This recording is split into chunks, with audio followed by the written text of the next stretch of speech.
Capital Punishment by Bradley Hayes, Hannah Hale, and Isabel Atkins.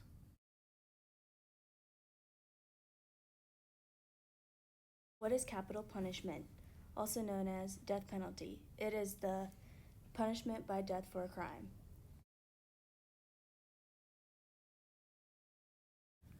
So this is why we chose capital punishment.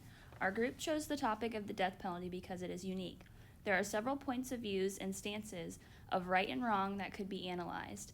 It has a polarizing quality which may keep viewers interested and the ability to feel more involved.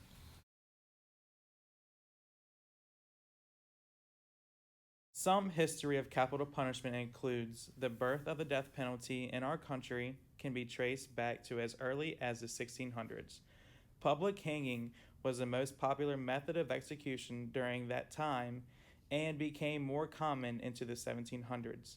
Executions are no longer done publicly, so the fear of the death penalty is not as present today.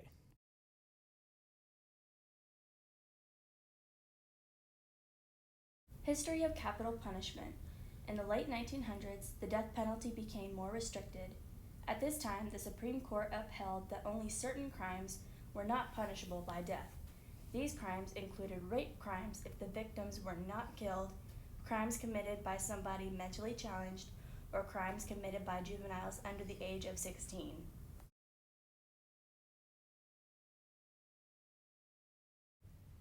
The old-fashioned ways of capital punishment involved things such as the guillotine and hanging. The guillotine consisted of the individual laying on the contraption and a blade falling, chopping the individual's head clean off. Hanging involves suspending the individual in the air by a rope tied tightly around the neck, cutting off blood flow to the brain, thus killing the individual. Nowadays, we use things such as electrocution and lethal injection. Electrocution involves tying the individual to a chair or bed and electric shocking them to death. Lethal injection involves injecting the individual with a cocktail of drugs intended for death with a syringe.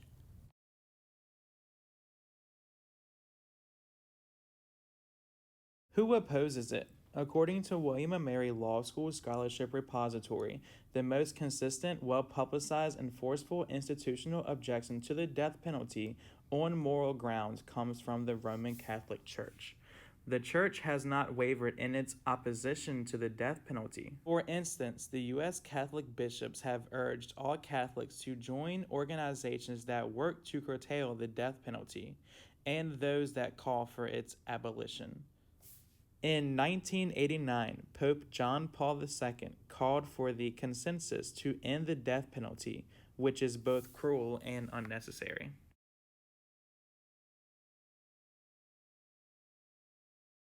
Pause.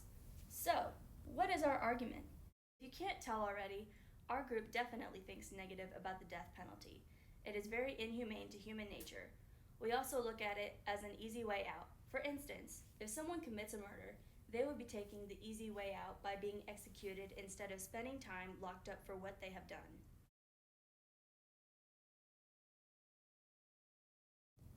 Within the United States, studies have consistently shown that proportionally fewer murders occur in states that do not have the death penalty than in states that do, and that in the latter, murder rates increase after highly publicized executions.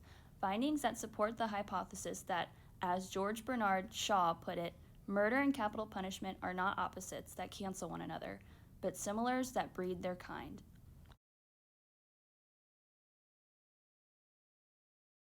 Demographic characteristics of capital punishment.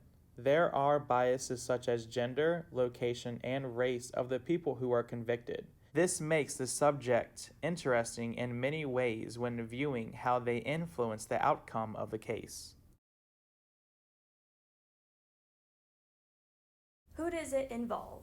According to the information provided to the Right from Death Penalty Information Center online, the bias between black and white individuals on death row is not that significant. The major difference is between the Latino population versus the black and white populations, with the Latino populations being significantly less.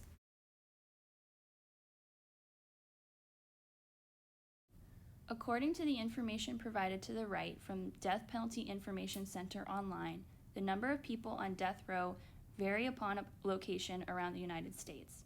This could be influenced by a few things. For instance, comparing California and New Hampshire's numbers, New Hampshire has a significantly smaller crime rate than California. Gender bias of capital punishment. The following is a quote from Death Penalty Information Center online.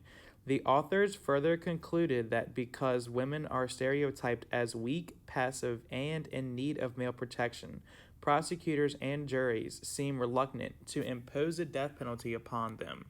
On the other hand, in cases where the victim was a woman, the death sentence rate was 10.9%. 7 times the rate when men were victims, 1.5%. Darlie Routier. In June of 1996, Rolette County Police Department in Texas received an emergency call to the Routier home in the quiet suburban neighborhood. Upon arrival, the officers discovered a horrific crime scene. Darlie injured with a knife wound to the neck and 2 young boys slaughtered to death. After several weeks of investigations, the forensics team found no solid evidence of an intruder breaking into the home, and Darlie eventually was accused of murdering her own 2 children. 23 years later, she is currently still on death row for the crimes that she may have not committed.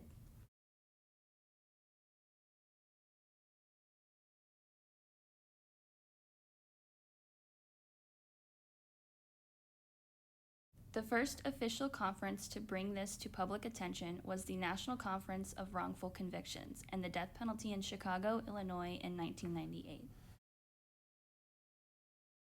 Wrongful convictions. Law professors Samuel R. Gross of the University of Michigan and Barbara O'Brien of Michigan State write in the Proceedings of the National Academy of Sciences, a prestigious peer-reviewed journal. As a result, the great majority of innocent defendants remain undetected. The rate of such errors is often described as a dark figure. We are not saying that it is for certain that Darlie was wrongfully accused of murdering her children, but there is not much solid evidence that shows that she did. One thing strange about the case are the injuries to the mother herself and how the knife entered her own neck. 11 months before the travesty happened, another mother opened up about murdering her own 2 children, Susan Smith. This case could have had a lot of influence on Darlie Routier's case. One case influenced by another sounds a little like functionalism to us. We believe that the judge and jury serve as a functional system in this case. It is influenced by past cases to aid making the decision on Darlie's fate, which led to her ending up on death row in Texas. Functionalism, a system working as a whole.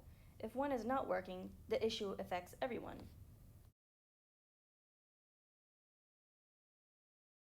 The first place to abolish capital punishment was in Michigan in 1846.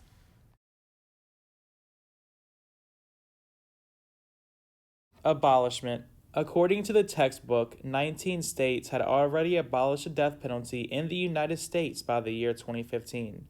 Abolishment of death penalty began in Michigan in the year 1846, then spread around neighboring areas. Abolishment of the death penalty seems to not be favorable to many states, being that only 19 out of 50 states have gotten rid of it by the year 2015.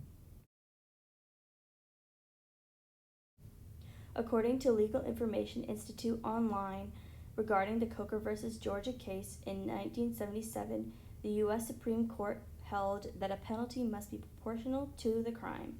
Otherwise, the punishment violates the Eighth Amendment's prohibition against cruel and unusual punishments. Our group chose the topic of the death penalty for many valid reasons. First, it is a topic that may not have already been discussed, meaning that it is unique rather than the other topics which have more popularity. There are a few points of views and stances of right and wrong that could be analyzed, such as when people believe it should be administered and when it should not. The many points and stances give the topic a polarizing quality, which may keep the viewers interested in the ability to feel more involved. Lastly, these are examples and stories from real life, such as the Darlie Routier case, which may help to give the viewer a more in-depth look into the stances, as well as how the decisions are made in the justice system.